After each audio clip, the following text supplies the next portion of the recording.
오늘 우리에게 주신 하나님의 말씀은 사도행전 16장 25절에서 34절 말씀입니다.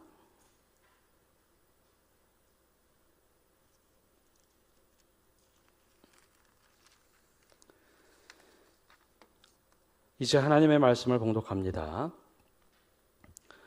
한밤중에 바울과 실라가 기도하고 하나님을 찬송하며 죄수들이 듣더라. 이에 갑자기 큰 지진이 나서 옥토가 움직이고 문이 곧 다 열리며 모든 사람의 매인 것이 다 벗어진지라. 간수가 자다가 깨어 옥문들이 열린 것을 보고 죄수들이 도망한 줄 생각하고 칼을 빼어 자결하려 하거늘 바울이 크게 소리질러 이르되 내 몸을 상하지 말라. 우리가 다 여기 있노라 하니 간수가 등불을 달라고 하며 뛰어 들어가 무서워 떨며 바울과 실라 앞에 엎드리고 그들을 데리고 나아가 이르되 선생들이여 내가 어떻게 하여야 구원을 받으리까 하거늘 이르되 주 예수를 믿으라. 그리하면 너와 네 집이 구원을 받으리라 하고 주의 말씀을 그 사람과 그 집에 있는 모든 사람에게 전하더라. 그 밤 그 시각에 간수가 그들을 데려다가 그 맞은 자리를 씻어주고 자기와 그 온 가족이 다 세례를 받은 후 그들을 데리고 자기 집에 올라가서 음식을 차려주고 그와 온 집안이 하나님을 믿음으로 크게 기뻐하니라. 아멘. 우리 7월과 8월 두 달 동안은 우리 신앙의 기초에 대해서 함께 말씀을 나눕니다. 오늘은 세상을 바꾸는 힘, 섬김에 대하여 함께 은혜를 나눕니다. 어른들은 잘 모르실 텐데요. 곽투부라는 청년 하나가 있습니다. 이 청년이 이번에 청룡 어워드에서 예능인 신인상을 받았는데요. 이 청년은 예능인도 아니고 그리고 개그맨이나 코미디언도 아닙니다. 그런데 이번에 예능상을 받았죠. 근데 이가 수상 소감을 말하는 것이 사람들 안에 회자가 되었습니다. 뭐라고 얘기했는가 하면 제가 수상 소감하러 딱 올라와서 보니 저를 괴롭힌 이들의 이름을 하나하나 부르고 싶었는데 그들의 이름은 하나도 생각나지 않고 감사한 사람들만 생각이 납니다. 그러면서 감사했던 사람들 이름을 쭉 부르고 감사합니다. 그 이야기를 하고 내려갔습니다. 그가 수상 소감에 이런 얘기를 한 것은 그의 굴곡진 인생이 있었기 때문입니다. 초등학교 6학년 때부터 고등학교 졸업할 때까지 그는 학교 폭력과 집단 따돌림을 받았다고 하죠. 그래서 운둔형 외톨이로 살기도 하고 학교 가기가 너무 싫었다고 합니다. 다행히 대학을 졸업하고 나를 알아보는 사람이 아무도 없는 곳에 가서 일을 하면 좋겠다. 그렇게 마음을 크게 먹습니다. 삶에 처음으로 전환을 해본 거죠. 많은 학생들이 이렇게 집단 따돌림, 학교 폭력을 당하면 운둔형 외톨이가 되는 경우가 참 많습니다. 자신도 그런 일을 경험했지만 내가 이러면 안 되겠다. 그래서 동유럽에 있는 작은 나라, 그곳 대사관의 행정직으로 취직을 합니다. 처음으로 어려움에 휩쓸렸을 때 에너지 전환을 한번 해봤습니다. 고립과 자책에 빠진 것이 아니라 아무도 모르는 곳에 가서 새롭게 해보자. 그렇게 그곳에서 열심히 일하다가 어느 날 여행 유튜버를 만나게 됩니다. 그를 좀 도와주는데 맞아 나도 저런 꿈이 있었지 하는 꿈을 갖게 됩니다. 그리고 직장을 그만두고 여행 유튜버로 살아가게 되죠. 자신의 일을 열심히 하다 보니 이런 상을 받게 됐습니다. 근데 그날 수상 소감에 그가 처음에 준비한 대로 나를 괴롭혔던 친구 이름 하나하나 다 불렀다면 어떤 일이 생겼을까요? 그 친구들 이름 부르면서 야, 너 저 잘 보고 있냐? 아마 그랬다면 우리나라 사람들 성향상 누가 괴롭혔나 아마 신상을 털기 시작했을 겁니다. 그리고 어느 날은 이 곽튜브라는 친구가 조금이라도 잘못하면 너도 잘못했잖아 하는 그런 마녀 사냥을 했겠죠. 근데 그날 그 친구는 그렇게 수상소감을 말하지 않았습니다. 막상 올라가 보니 나를 도와줬던 사람들, 그리고 나에게 잘해줬던 사람들 감사만 남더라. 그래서 그날 그는 에너지를 바꿔서 감사한 고백만 이야기하고 내려왔습니다. 그가 사람들에게 좀 주목받던 이유 중에 하나는 여행 유튜버로 살아가면서 그는 여행지에서 그렇게 큰 불만이나 화를 내지 않습니다. 자기가 좀 어려움을 겪어봤기 때문에 사람들에게 좀 친절합니다. 바가지를 써도 그냥 웃으면서 넘어갑니다.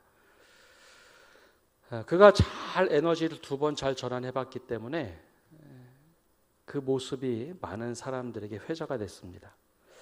여러분, 우리에게도 이런 에너지 전환이 필요합니다. 특히 신앙의 기초 체력을 키우는 데는 수많은 부정적인 에너지가 내게 몰려왔을 때 거기에 같이 휩쓸리는 것이 아니라 그것 방향을 바꾸어서 신앙의 에너지로 전환하는 겁니다. 그 전환하는 방법 중에 하나가 바로 섬김입니다. 세상을 변화시키는 힘, 바로 섬김이란 것이죠. 오늘 말씀에는 섬김이 어떠한 결과를 가져오는지, 세상과 다른 방식, 즉 신앙의 기초인 섬김이 얼마나 중요한지를 보여주고 우리의 삶에 도전을 합니다. 한번 말씀 속으로 들어가 볼까요? 오늘 말씀은 사도 바울과 순회 전도단이 마게도냐 환상을 보고 처음으로 유럽을 건너갈 때입니다. 성령께서 와서 우리를 도우라라는 환상을 보여주시고 금성을 따라 마게도냐 유럽으로 건너갑니다. 그리고 첫 성 빌립보에 들어가죠.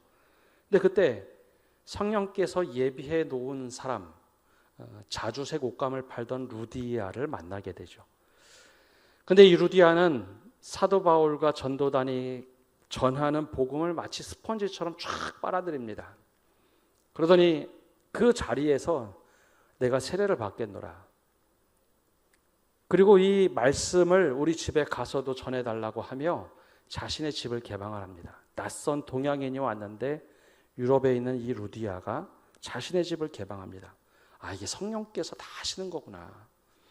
우리는 제대로 준비하지 못했지만 성령께서 이렇게 일하시는구나. 대단한 환대를 받으며 빌립보 성 첫 입성을 합니다. 야, 이제 하나님의 뜻대로 하기만 하면 모든 게 다 잘 풀리겠다. 그리고 동네 밖을 나갔는데 낯선 여자아이가 하나 눈에 들어옵니다. 근데 이 여자아이는 점을 치는데 사도 바울 눈에는 이 여자아이가 귀신 들려서 점친다라는 것이 눈에 확 들어오죠. 여러분, 귀신 들린 여자아이를 어떻게 외면할 수 있을까요? 성령께서 지금 이렇게 크게 역사하는데, 그래서 사도 바울은 다른 소아시아 지역처럼 이 어린아이에게 귀신을 내쫓습니다. 그러면 기대함이 있죠. 여러분, 그 사도행전 앞에 나오는 이야기를 보면 기사와 표적이 나타나는 순간 수많은 사람들이 몰려서 야, 놀랍다고, 너희들이 믿는 예수를 믿겠다고 하는 그런 이야기들이 참 많이 나옵니다. 그걸 기대하고 귀신을 내쫓았는데 결과적으로는 정반대의 일이 벌어집니다. 귀신을 내쫓아주면 바울과 실라에게 사람들이 찾아와서 도대체 이게 어떻게 한 일이냐라고 물어봐야 하는데 웬걸요? 요즘으로 말하면 지역 상공회의소 같은 곳에 사람들이 몰려들었습니다. 그러면서 점치는 요종의 주인이 모여서 먼저 소리를 지릅니다. 우리가 정식으로 허가받고 세금도 제대로 내면서 점을 통해서 돈을 버는데 저 유대인들이 뭐라고 내 종에게 더 이상 점치지 못하도록 귀신을 쫓아내느냐. 경제적으로 얼마나 큰 손실이 났는데 저 사람들 가만두어서는 안 된다라고 강력하게 이야기를 하죠. 그러자 그 주변에 있던 상공회의소와 같은 곳에 모였던 사람들이 함께 화를 냅니다. 우리가 부정을 했나 불법을 저질렀나 다 이거 합법적으로 하는 일인데 저 아시아에서 온 사람들을 가만히 둬서는 안 된다. 저 유대인들이 지금 우리의 상권을 망가뜨린다라고 하면서 갑자기 막 분노하며 소리를 지르기 시작했습니다. 걷잡을 수 없는 상황이 됐죠. 사도 바울과 신라 입장에서는 굉장히 낯선 상황입니다. 다른 지역에 가서 귀신을 내쫓으면 그 귀신 내쫓은 것 때문에 사람들이 호기심을 갖는데 여기서는 경제 논리가 더 중요했습니다. 그래서 22절과 23절에는 이 분위기를 이렇게 표현하고 있습니다.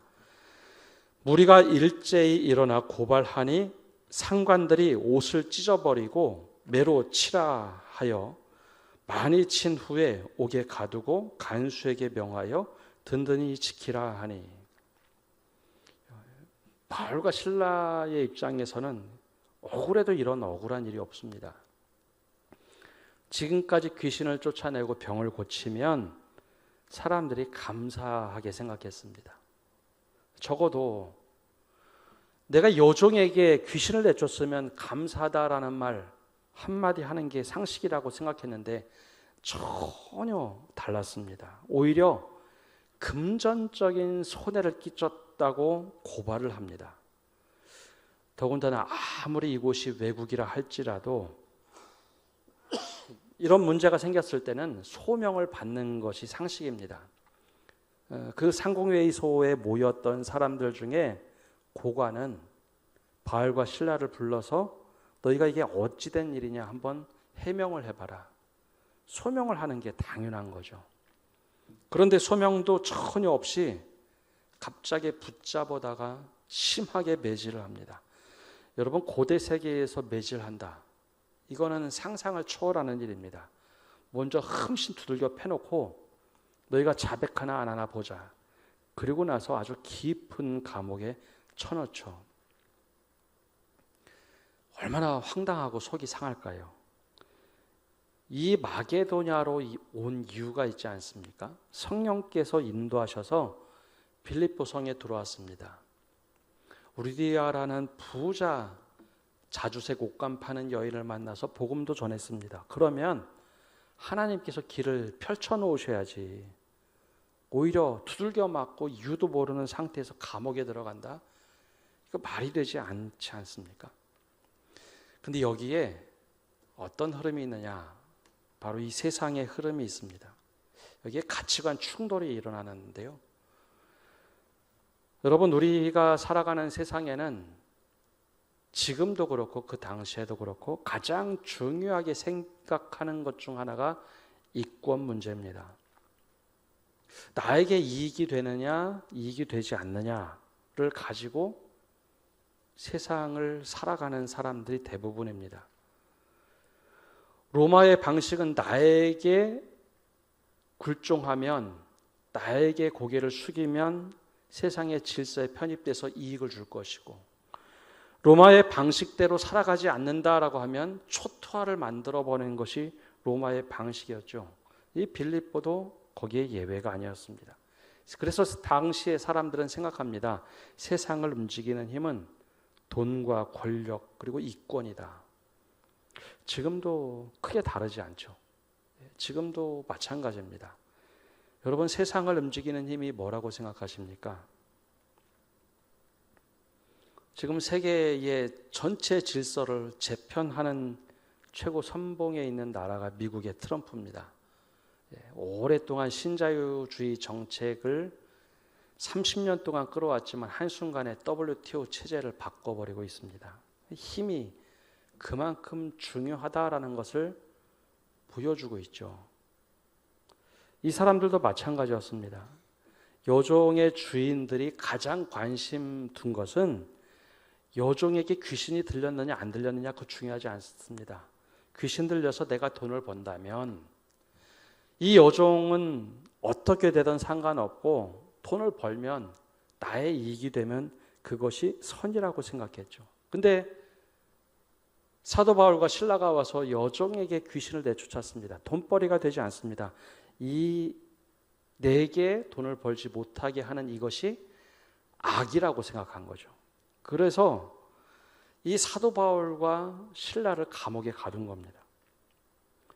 여러분, 이권 문제가 생기면 사람들이 온순하다가도 폭력을 써서라도 내 것을 차지하고 싶어 합니다.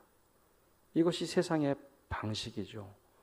이것이 한 명이면 모르지만 2명, 3명 더 많은 사람들이 이권의 문제가 겹쳐지면 폭력을 써서라도 그걸 지키고 싶어 합니다. 그런데 사도 바울은 어떠했을까요? 그게 중요하지 않고 사람이 더 중요했습니다.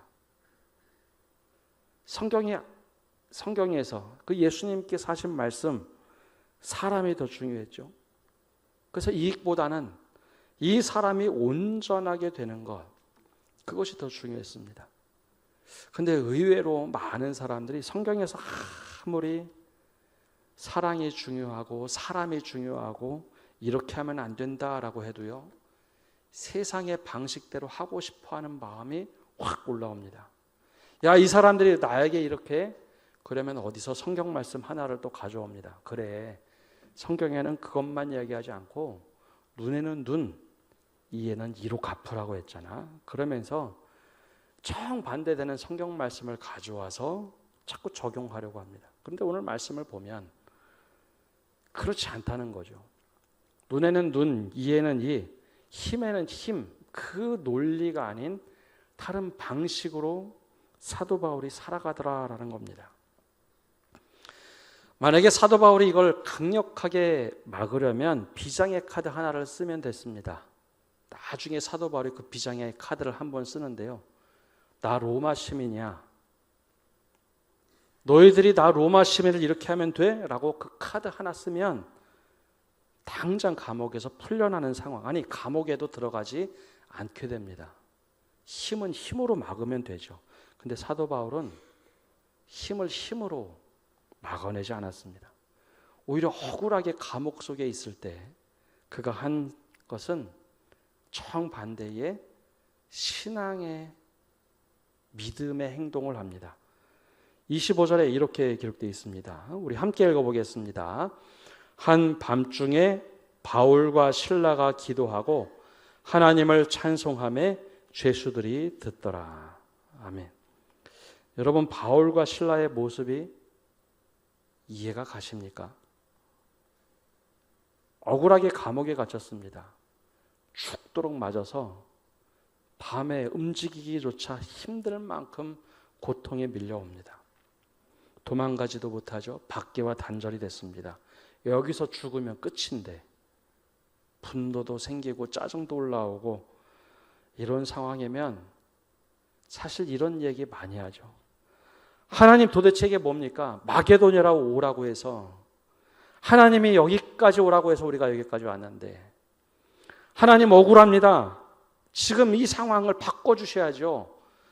하나님 무책임합니다. 그렇게 기도할 수 있죠. 근데 사도 바울은 그런 방식을 취하지 않습니다. 굉장히 고통스러운 가운데 찬양을 하기 시작하죠. 이 찬양이 도대체 어떤 찬양이었을까요?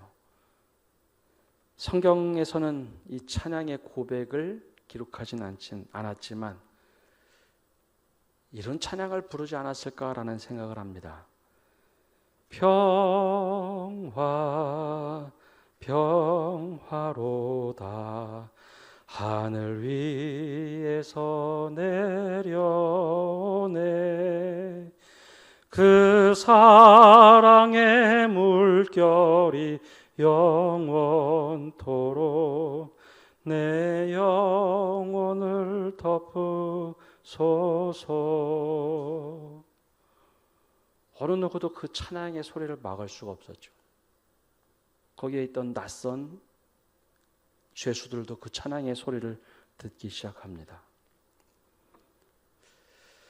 여러분, 이 찬양을 한참 하는 도중에 그런 생각 안 들지 않았겠습니까? 내가 이 마게도냐 왜 왔지? 분명히 와서 도우라고 했는데 내가 도울 사람들이 누구일까? 처음에는 원망, 불평 얼마나 터졌을까요? 그런데 찬양을 하면 우리의 생각이 바뀌기 시작합니다. 찬양의 내가 물들고 하나님께 영광을 돌리기 시작하면 생각이 바뀌기 시작합니다. 사도 바울은 그날 밤에 그렇게 밤새도록 찬양을 합니다. 여러분, 이런 일이 우리 한국교회사도 있었죠.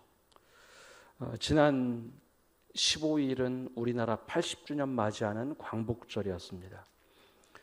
수많은 독립투사들도 있었고 수많은 목사님들도 나름대로 신앙을 지키면서 감옥에 투옥됐습니다. 그 중에 우리가 한 번쯤 들어볼 만했던 이름 하나가 최권능 목사님입니다. 깡패 출신으로 알려져 있죠. 근데 그가 회심을 하고 나서 정말 열심히 복음을 전했습니다.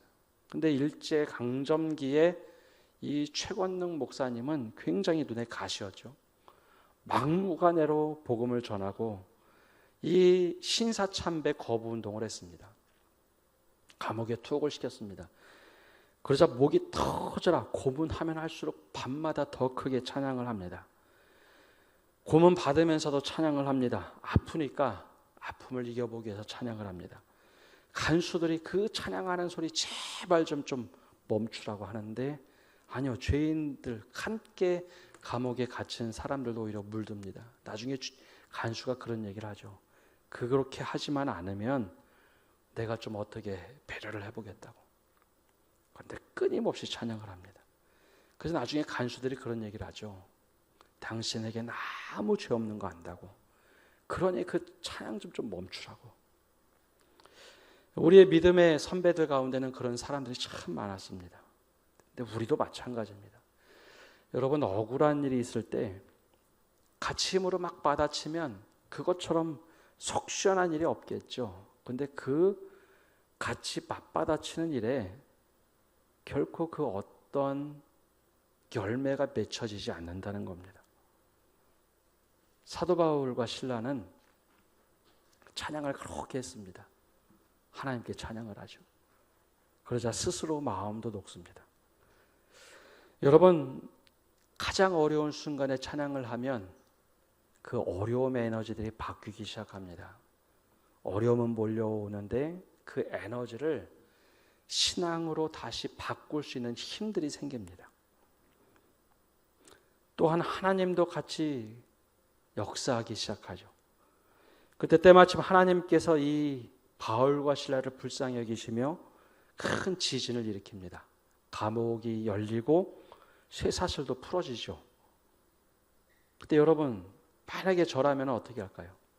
여러분들이라면 어떻게 하겠습니까? 갑자기 감옥이 크게 흔들리고 문도 열리고 쇠사슬도 풀어졌습니다.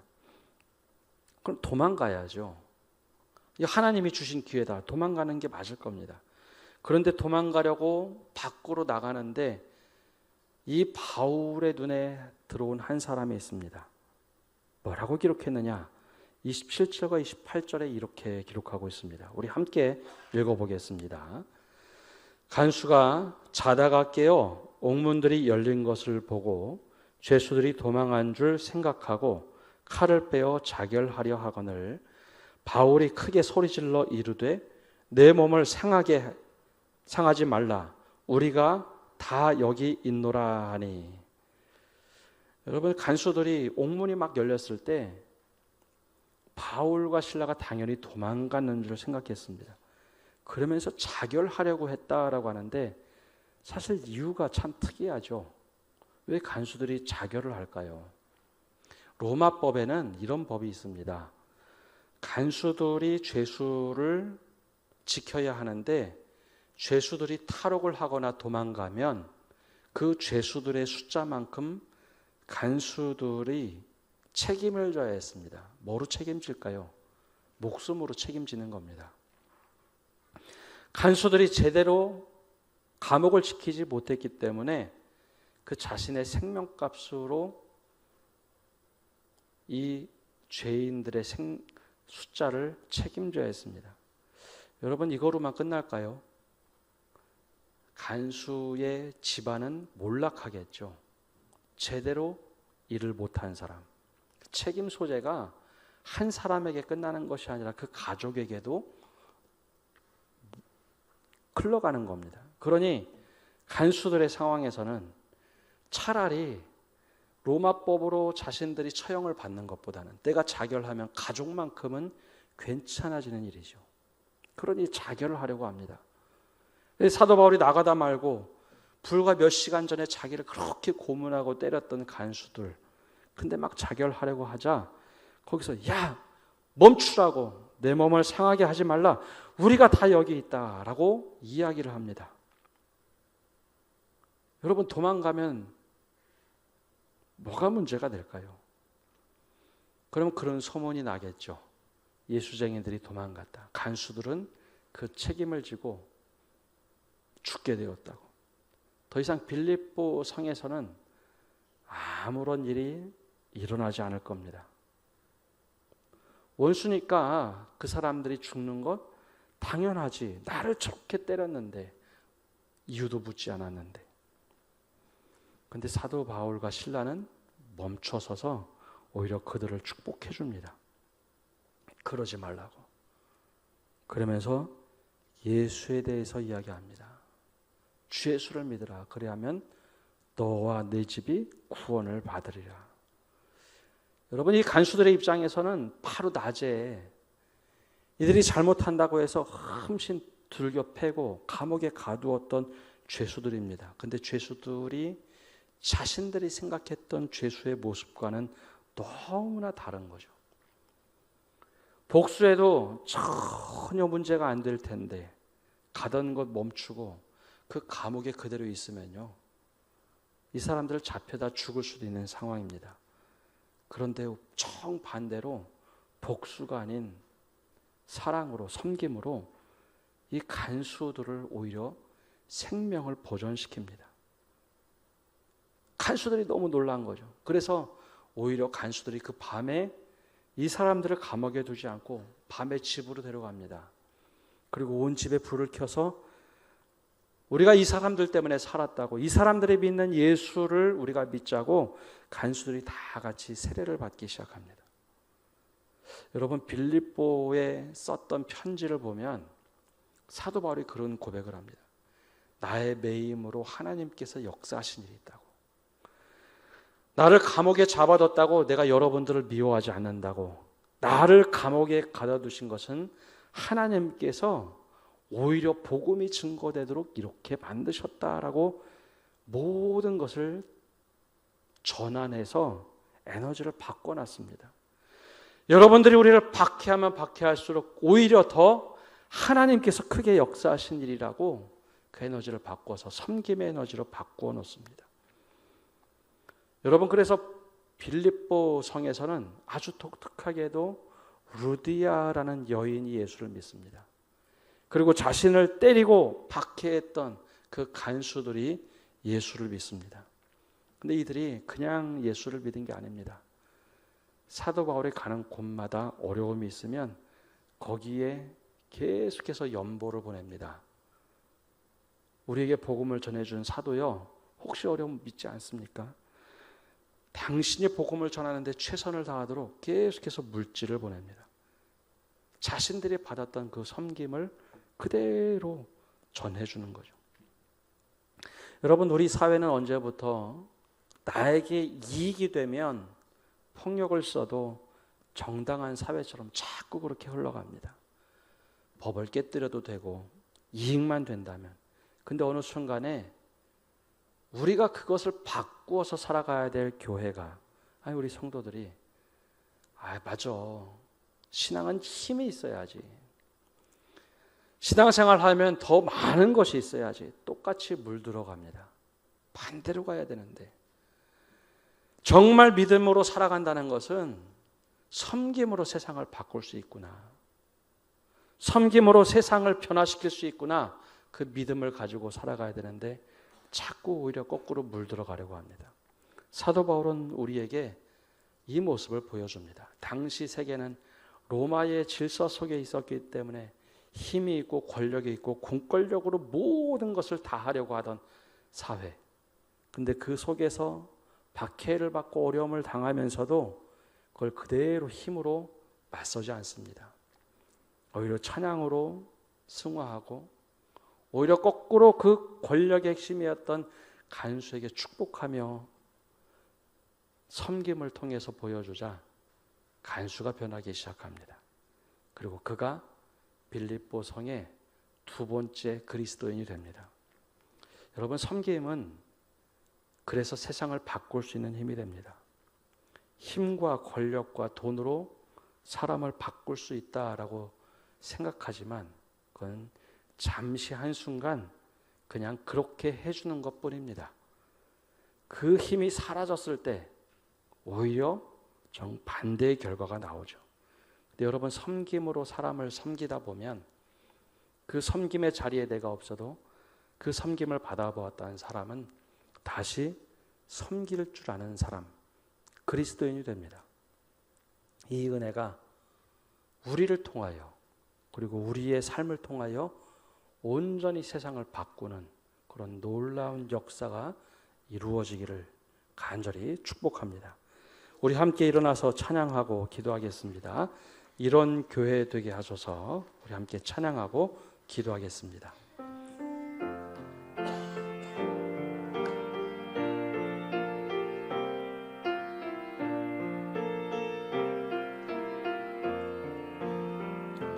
진정한 예배가 숨쉬는 교회, 주님이 주인 되시는 교회, 믿음의 기도가 쌓이는 교회, 최고의 찬양을 드리는 교회, 말씀이 살아 움직이는 교회, 성도의 사랑이 넘치는 교회, 섬김과 헌신이 기쁨이 되어 열매 맺는 아름다운 교회, 주님의 마음 닮아서 이웃을 사랑하는 교회, 주님의 영광을 위해서 빛 되신 주님 전하는 교회, 사랑의 불꽃이 활짝 피어나 날마다 사랑에 빠지는 교회, 주께서 사랑하는 우리 교회가 이런 교회 되게 하소서. 우리 합심해서 함께 기도하며 나갑시다. 우리 세 가지 기도 제목을 가지고 기도합시다. 먼저는 주님, 우리에게 억울한 상황, 내가 예상치 못한 상황에 처했을 때 하나님 같이 힘으로 맞받아치는 것이 아니라 하나님 그 속에서 하나님의 뜻을 분별하게 해달라고 우리 기도합시다. 두 번째 기도 제목은 그런 어려운 상황이 있을 때 내가 찬양함으로 우리의 신앙을 다시 한번 돌아보는 우리가 되게 해달라고, 하나님이 억울한 상황에 그 억울한 에너지들을 찬양으로 바꿔서 하나님께 기도하며 하나님 주님의 뜻이 무엇입니까? 찬양 속에 주님의 뜻을 발견하게 해달라고 기도합시다. 마지막으로 원수를 원수로 갚는 것이 가장 쉽고 편한 길입니다. 그러나 주님께서 원하신 것은 복수가 아닌 섬김으로 사람을 변화시키라고 말씀하십니다. 하나님, 우리가 그 은혜를 실천하시는 믿음을 달라고 우리 세 가지 기도 제목을 가지고 합심해서 기도하며 나가겠습니다. 하나님 아버지, 이 시간 기도하며 나갑니다. 세상이 자꾸 우리에게 요구합니다. 힘은 힘대로, 권력은 권력대로, 돈은 돈대로 우리가 세상을 바꿀 수 있다라고 요구하고 있습니다. 그리고 세상의 질서가 그렇게 하나님 모든 것이 질서가 재편되는 것 같습니다. 더 강한 사람이, 더 많은 것을 가진 사람이, 더 많은 것을 누리는 사람이 세상을 바꿀 수 있다라고 사람들은 이야기합니다. 그러나 주님, 그것이 아니라 주님의 권능의 힘으로, 주님의 능력으로, 주님의 은혜로 하나님의 주님께서 주신 섬김으로 세상을 바꿀 수 있다는 것을 다시 한번 기억하게 하여 주옵소서. 내가 힘에 겨울 때 하나님 찬양으로 다시 한번 그 에너지를 바꿀 수 있는 은혜를 허락하여 주옵소서. 찬양을 하며 다시 한번 점검하게 하여 주시고, 찬양하며 우리가 어떤 곳에 놓여 있는지 돌아보게 하여 주시옵소서. 찬양할 때 하나님 아버지 내 생각을 바꾸게 하시고, 찬양하며 내 생각을 고치게 하여 주시옵소서. 하나님, 그리하여 우리가 하나님 원수로 갚는 것이 아니라, 힘으로 갚는 것이 아니라 하나님 섬김으로 바꿀 때 내가 변하고 주변이 바뀌고 세상을 변화시킬 수 있는 힘이 바로 섬김에서부터 나온다는 것을 깨닫게 하여 주시옵소서. 주님께서 세상을 섬기기로 하러 오셨다고 하셨던 그 비밀을 우리가 깨닫게 하여 주시옵소서. 하나님, 세상이 우리에게 요구하고 원하는 것이 있습니다. 힘은 힘대로 갚으라라고 하고, 세상은 권력으로 바꿀 수 있고 힘으로 돈으로 끌어갈 수 있다라고 요구합니다. 그때 우리가 그것이 아니라고 말할 수 있는 은혜를 허락하여 주시옵소서. 하나님의 은혜로 살아가는 것이라고 이야기할 수 있는 저희가 되게 하여 주시옵소서.